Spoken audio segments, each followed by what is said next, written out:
Dad ni Alden Richards, umaasang si Catherine Bernardo na ang magiging asawa ng anak.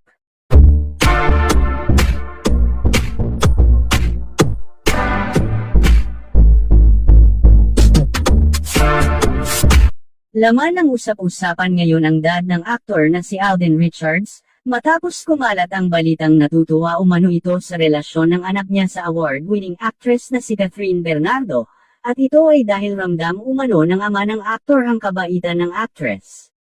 Kahit man masyado pa umanong maaga para sabihin ito, ay di raw nito napigilan na sabihing umaasa siya na sana ay si Catherine na nga, ang babaeng mapapangasawa ng anak niyang si Alden soon.